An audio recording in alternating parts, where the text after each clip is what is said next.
know several people who are or were. Hello, everyone, and welcome to Writers Drinking Coffee. This is a podcast based on writers sitting around drinking coffee or wine and talking about writing, publishing, and the whole creative process. We will not censor ourselves, so please consider us PG-13. Your hosts today are Chaz and Karen Brenchley and me, Jeannie Warner. This is episode 46, an interview with David Levine. Today's special guest is known to Chaz and Karen, but I just met him this last World Fantasy Con in L.A. Welcome, David. Hello. Glad to be here. How long have you guys known each other? Did you meet each other at conventions or? Yes. I'm trying to think of where was the first place we met. Might conceivably have been at a UK Worldcon. No, it was Brighton. It was the World Fantasy in Brighton. World Fantasy, yes. We had dinner with you and Kate. And a whole bunch of other people. I think I had met David at least before then. Yes. Well, we've been moving in the same circles for some time, certainly. Yeah, absolutely. You before you published your trilogy, you used to be involved with a fanzine, right?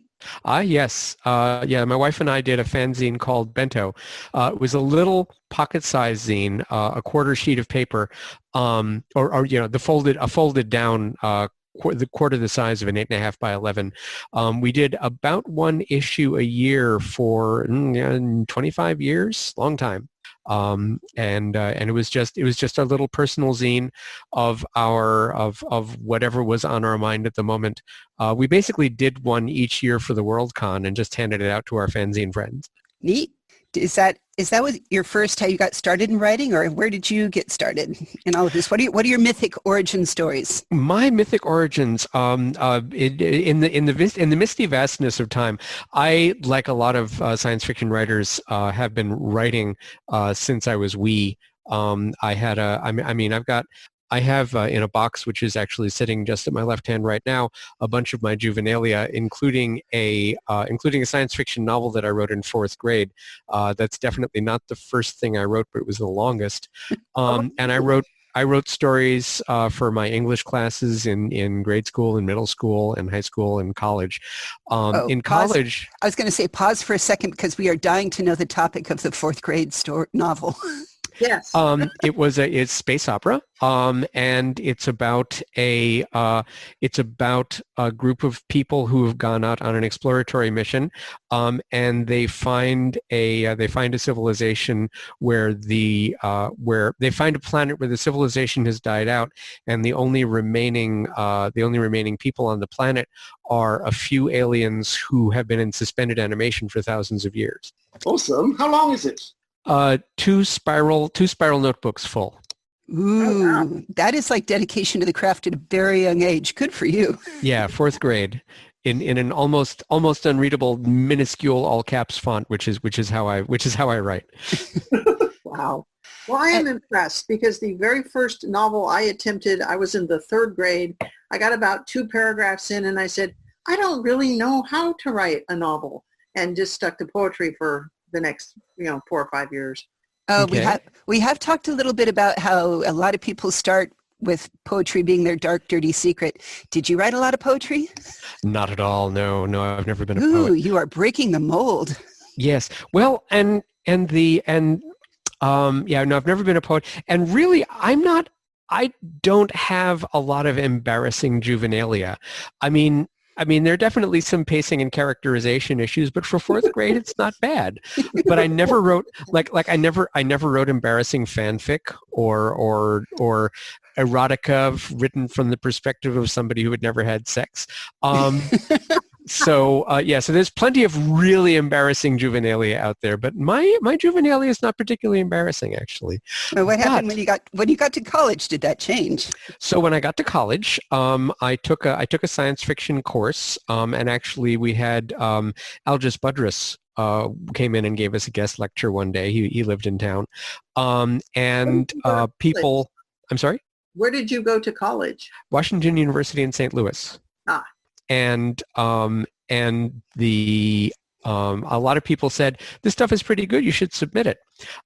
I didn't get around to doing that. And after I got out of college, I wound up working as a technical writer. And when I became a technical writer, my fiction writing brain just completely dried up. I didn't write a word of fiction for over 20 years until I changed from being a technical writer into being a software engineer. And at that point, even though I was still typing every day, suddenly I was able to think in fiction again.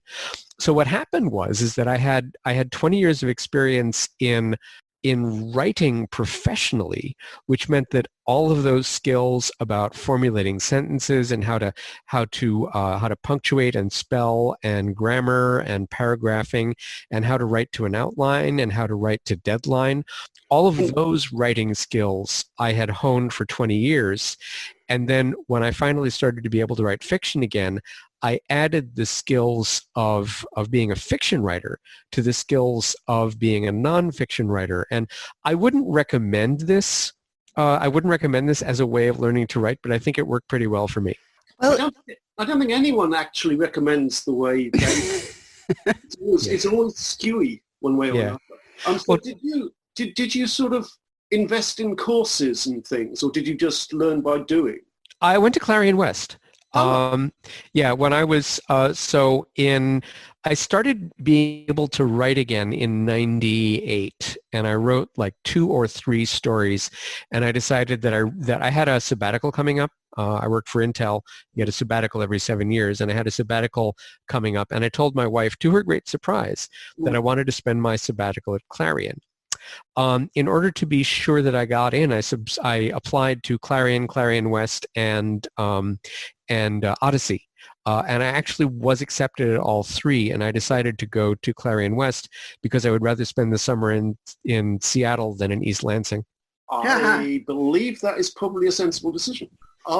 So do you need to talk a bit about Clarion? Have we talked about Clarion before, Jeannie? we have indeed, but it never hurts to get somebody else's perspective. Mm-hmm. Right. It was an incredible learning experience, and I was actually miserable. I had big social interaction problems with the other students.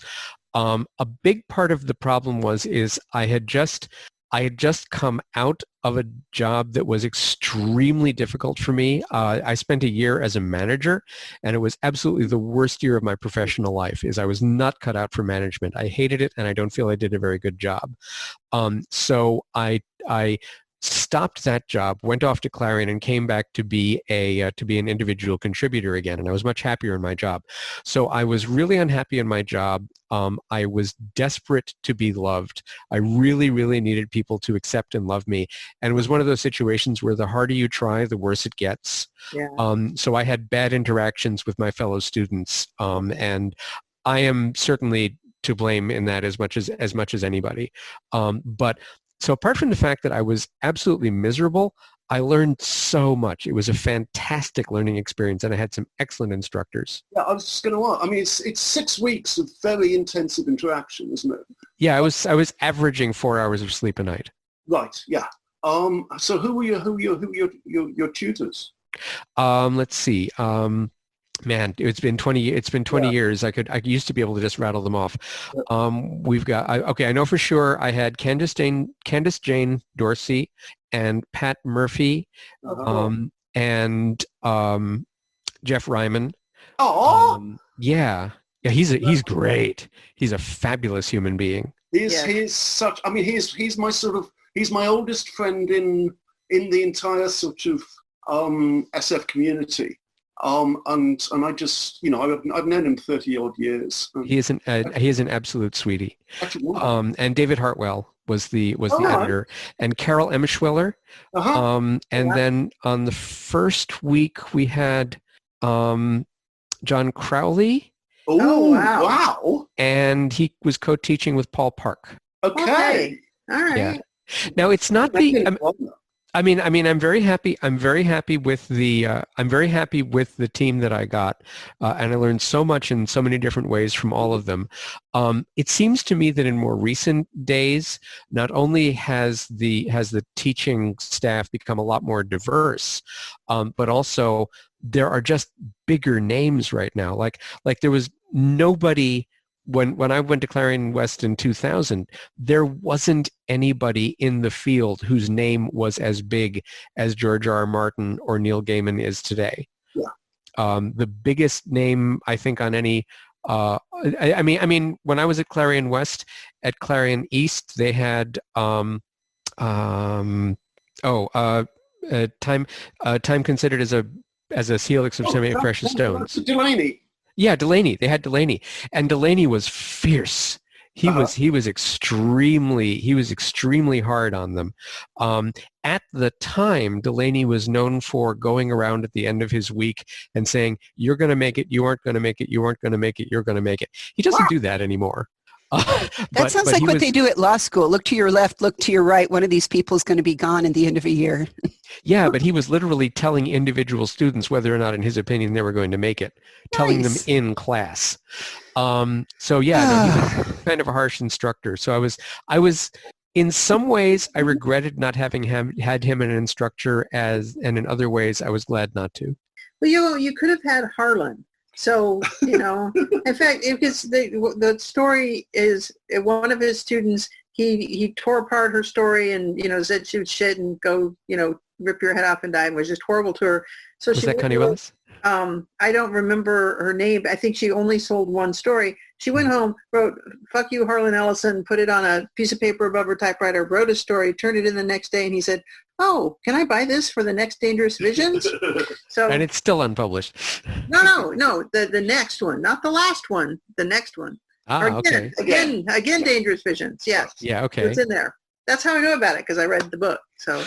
Harlan is a specific example of a personality type I really despise, but it's hard because that little bit of, I will show you, can either really make somebody or really turn them off entirely, and there's just no way to know which that person's going to be. Mm-hmm. Yeah. So you got, you mentioned George R. R. Martin and Neil Gaiman, which I saw that you had also had a wild card story published. And yes. As you know, Neil got turned down. So we're just saying, clearly. Wait, what did Neil get turned down for? Well, he brought about this idea of a character named Sandman, and he was a nobody, and George said, I don't know, I don't think it'll sell. Okay. Wow. So I have been working with George for in quite a few years now. I think over 10 years certainly. And he is one of the best editors I have ever worked with. He has an amazing ability to look at a story and just kind of poke at one little place in such a way. He'll give you like a one sentence comment that'll cause you to completely rewrite the story in such a way that it's 10 times better. He's an amazing editor. nice. But I was a wild cards reader back from the beginning of the series, and so when I had met George several times at conventions. Here's a funny story. I actually brought him a book to sign at a Worldcon and discovered that I had already had him sign it. Because that particular book was very important to me when I was in college. Fantastic. Yeah, Dying of the Light. His first novel. Yeah, an amazing book. So I had the balls to go up to him at a party and saying, "Hey, I'm interested in writing for World Cards," and he said, "Well, we're not taking any new people right now, but I'll get back to you." And he got back to me like a year or 2 years later, and so there was a whole audition process. And I passed through that and actually got a character accepted. That character didn't appear in Wild Cards for over 10 years. I wound up writing about other characters. But people ask me, how did I get into that? How did I get into Wild Cards? And I say, I went up to him and I asked. And in talking with a lot of my friends, I'm realizing how much privilege I had to do that. As a white guy, I had the self-confidence. You know what they say, have the self-confidence of an ordinary white male. Yes, yeah. Have the self-confidence. I am that mediocre white male. And so I had the bravado to walk up to George and ask, and I don't think I realized that telling my friends who do not have the privilege that I do to try doing that may not serve them well. Right. That there are plenty of people who, because they don't have that kind of privilege, if they try that kind of thing, they'll get slapped down. So I'm realizing that many of my friends can't get away with what I did because they don't have my standing in society. Yeah. Backpedaling a moment, had you been published when you proposed yourself as a wildcards writer? Yes, I did. I may even have had a Hugo at that point. I certainly had a Hugo nomination. Yeah. Yeah. Well, the thing is, that sounds like what Kevin Andrew Murphy did. I don't know if he, I think he just sent a story to him or something like that. Okay. It's kind of out of the blue, one of those things, and he was accepted. I don't even know if he'd had that much published, but yeah, he did something similar to what you did, was say, I want to be in Wildcards, and he had a character accepted. Yeah, and the next crop of writers to go in, he tends to bring in people in groups of like two or three, or maybe even four at a time. And the next several crops after me, he was very definitely trying to increase the diversity of the Wildcards writers' room. That's when Marianne Mohenraj came in, and I like her. Yeah. Now, Anthony Durham. I was going to say, I want to use a question that we've asked other people, and you may have already answered it for me describing technical writing. Mm-hmm. It sounds to me like you are a plotter more than a pantser. I definitely am. I definitely am more of a plotter than a pantser. What I have found, so I've been doing this for 20 years now, and it is so weird for me to realize that, because I still think of myself as a newer writer, but nonetheless, I have been doing this for over 20 years, and that's just the fiction writing part of my career. And I have discovered that the more experience I get, the more of a pantser I become. Yay! I still outline, but I'm able to outline with fewer and fewer bullet points in my outline, taking longer and longer leaps to the point that I can actually pants a whole short story. And I started off my current novel work in progress just starting. Admittedly, after I just started, I had to drop back and plot. But I definitely can pants a whole short story now. And I believe that pantsers also become more plotty as they get more experienced. That basically you start in a place, but people tend to accrete more and more bits and pieces onto their writing process until everybody's writing process looks like a kind of a collage with plotty bits and pantsy bits and other kinds of bits, so that they're all different, but in some ways they become more similar to each other. I love that as a theory. I'm not sure that I subscribe to it. Okay. I may just be an outlier, but I was a plotter when I started because I had to be, because nobody would commission a novel that didn't have a plot. So my first 3 novels were plotted quite carefully. But then the third one, that was the question I was going to ask you. Do you feel confident about abandoning an established plot if the story wants to move away from it? Yes, I have very often found that. Well, one thing, I abandon a plot. I have a story that I wrote and really didn't work. It contained some offensive gender stuff, and I dropped the magic system. Mm-hmm. I changed one of the main characters to somebody else. Mm-hmm. I changed the setting, but I took the same basic idea. The basic idea of that story was kind of looking at Werner von Braun in the United States. Yeah. The idea of somebody doing developmental work. This one was magic, not science fiction, but still somebody doing developmental work for what had been an enemy power.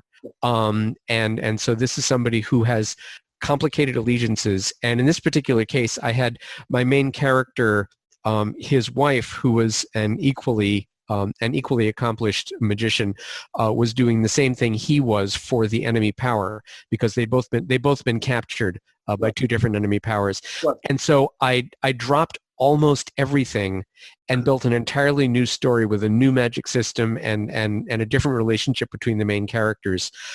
So in some ways it's still the same story, but in other ways that the original version of that story, I think, could perhaps be turned into yet a third story and be saleable. Did you make all those changes on the fly, or did you replot? I redrafted that one. Yeah.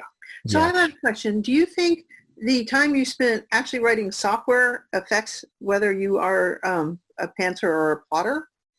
I don't think anybody who is a software engineer could really be a pantser. Yeah, because the thing is, speaking as a software engineer, I agree with you completely. I write the same way I write my software. I know where it starts, I know where it has to end, and I write each kind of subroutine as we go along, and those are the scenes, and I have to, but I have to have kind of it's got to work that way.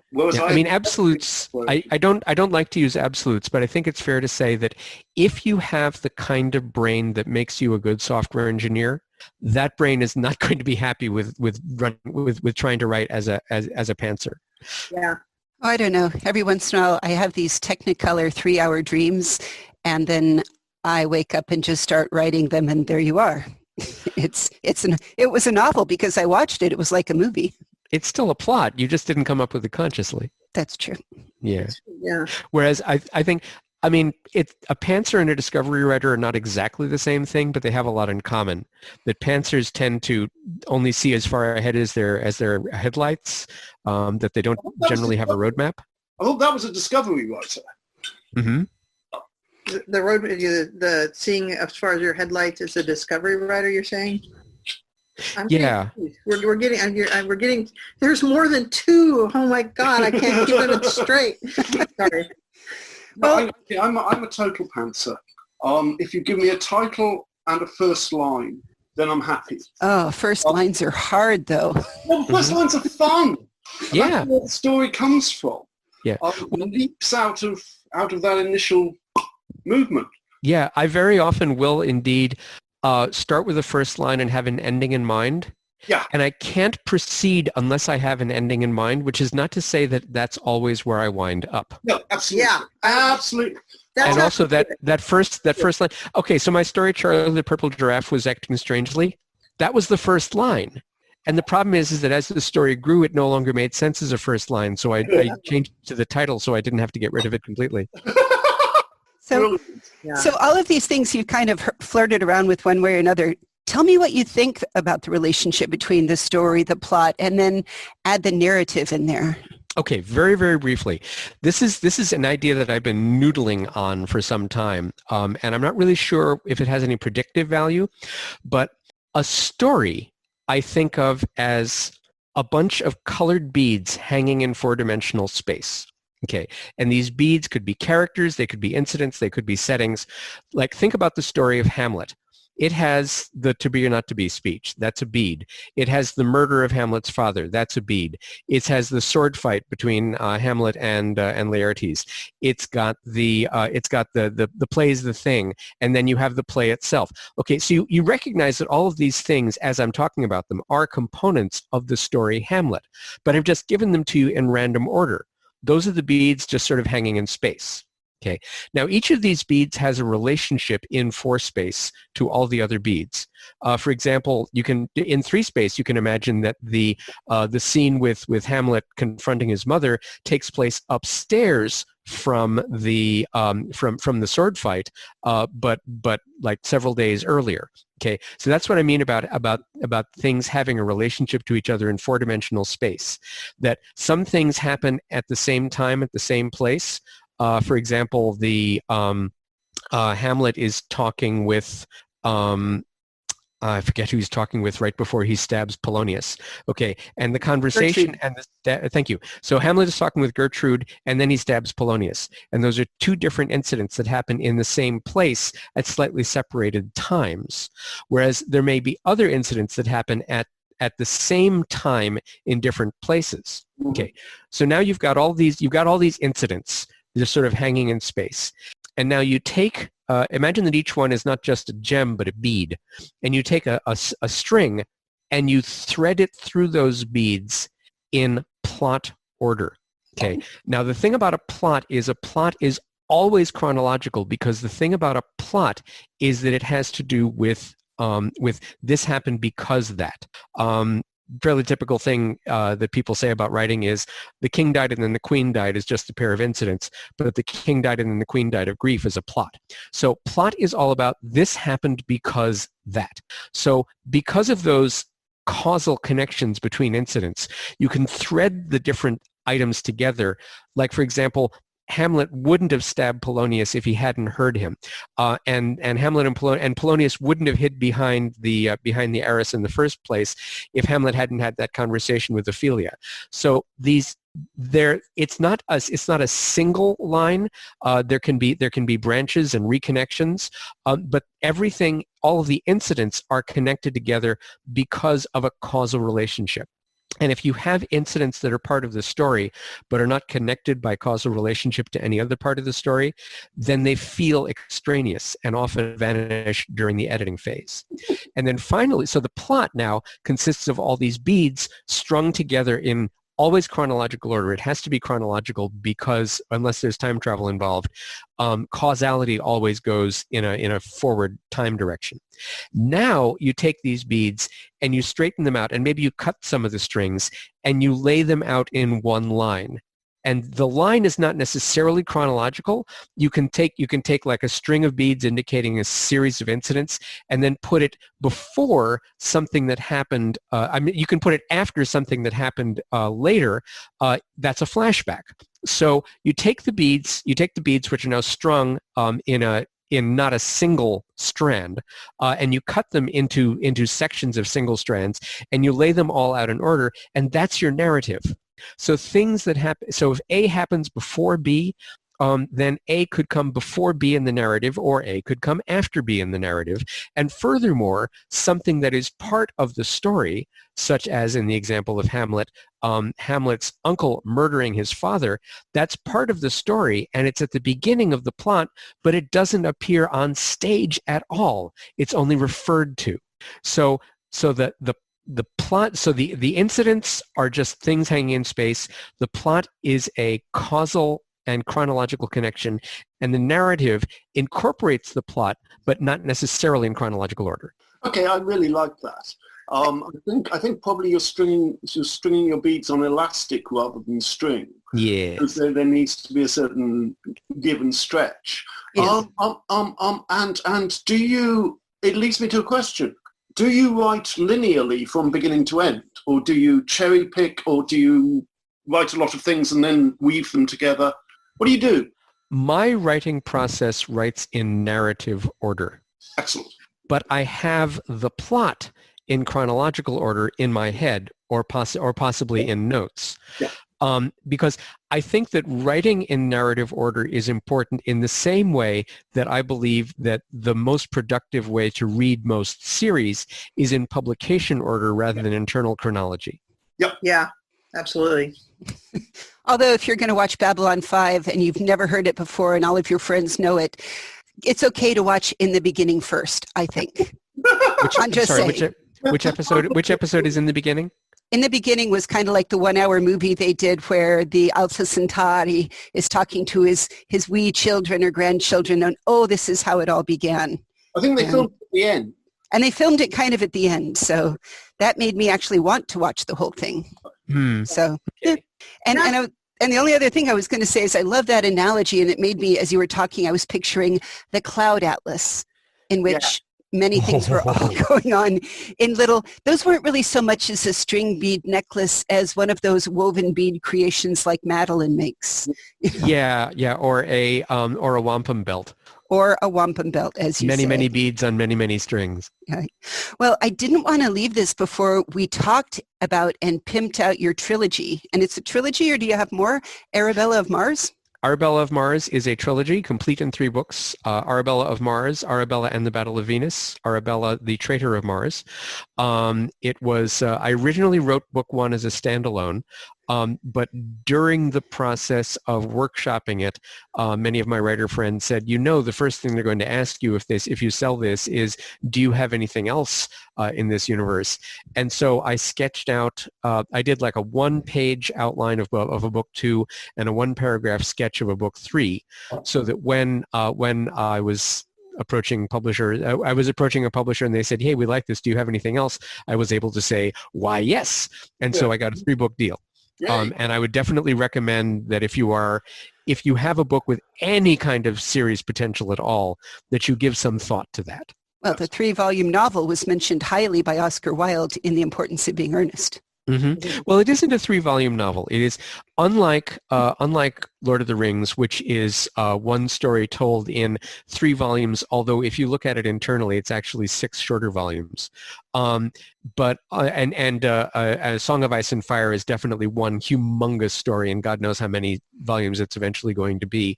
But Arabella was conceived as a standalone, and then I wrote the 2nd and 3rd volumes, each one I was hoping to make them completely standalone. They aren't standalone, but you could stop reading at any point and have a satisfying conclusion. It is not one story in 3 volumes. Have you thought at all about writing marginalia around that world, like short stories or whatever? Yes, and as a matter of fact, I have published 2 novellas set in the same universe. I did not know this. What are they called? One is, let's see, the first one was in Old Mars, edited by George R. R. Martin and Gardner Dozois. It's called The Wreck of the Mars Adventure, and it is the story of the first Englishman on Mars in the 1600s. The other one is called The End of the Silk Road, which was written for Old Venus, but not accepted. But I published that one in F&SF, and that one takes place in the 1930s in the same universe. Well, I will be putting links to all of your stories and the interesting things and fascinating people we mentioned on our website, which is www.writersdrinkingcoffee.com. You can also find us on Facebook or Twitter. We answer emails, so if you have any questions for David, please feel free to write to us and we will make sure that he gets you an answer. You've been listening to Writers Drinking Coffee, a labor of love and enthusiasm put together by the hosts.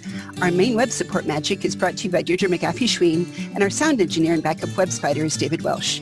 Our intro music is Pretty Maid Milking a Cow, and our exit music is Breakfast with a Morning Person, both by Michael Engberg. You can hear more from Michael Engberg on manyhatsmusic.com. Thank you so much for coming with us today, David. Thank you. Yes, thanks, David. And thank you guys for listening out there in the horrible time of cholera that we all struggle through. Yes. Hang in there.